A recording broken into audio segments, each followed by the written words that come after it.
আরে সব পোস্ত জবান হলো পাঠানরা আছে, উর্দুতে ওয়াজ হচ্ছে, খানিকক্ষণ পরে হচ্ছে ভাইজান একটু বাংলায় হয়ে যাও।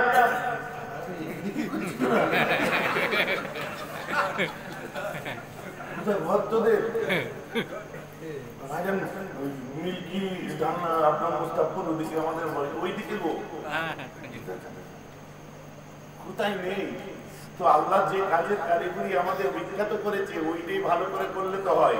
আমারটা তুমি যদি করো, তোমারটা যদি আমি করতে চাই হবে পড়ে মনে। আরে এতদূর জানতে পারি, বড় মেশিনের কাজ, ছোট মেশিনের কাজ, বলের কাজ জানতে পারি, পাথর সেটিং জানতে পারি, প্লাস্টিকের কাজ জানতে পারি, ডায়ের কাজ জানতে পারি, মোবিলের কাজ জানতে পারি, এগুলো হয় জানি। আর আমাকে যদি এখন বসিয়ে দেয় ভাই পারবো তো তোমারটা যখন আমি পারবো না, কোন আক্কেলে তুমি এই যে বাইরে কাজ করতে যে ঘুরে এসে বলছো যে আমি শিখে গেছি সব। আমার ঘরে ঢুকে যে বলছে আসসালামু আলাইকুম মা সাহেব ভালো আছেন? আমি ওয়ালাইকুম আসসালাম ভালো আছি। আপনার কাছে আমার একটা প্রশ্ন ছিল।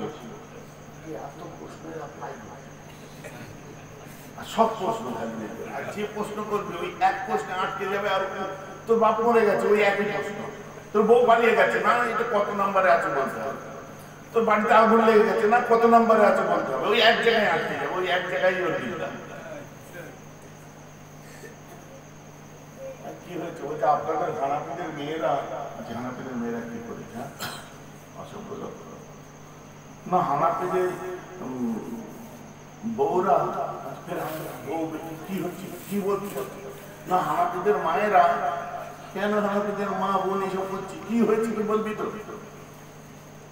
না। আপনাদের হানাফিদের মেয়েরা যখন নামাজ পড়ে তখন আল্লাহু আকবার বলে স্তনের উপর দুটো হাত বাঁধে। ওটা কত নম্বর হাদিস আছে সহিহ বুখারীর? বলে মোবাইল বার করে কত নম্বরে আছে? আচ্ছা কত নম্বরে আছে? কি হলো তোর হুজুর কি হলো? ওই চাল শেষ হয়ে গেল তলায় তোর হুজুরের পাছায় ঘোষ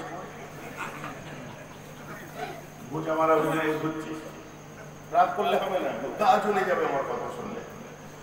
গুনামানে বলি তারা এত সঠিক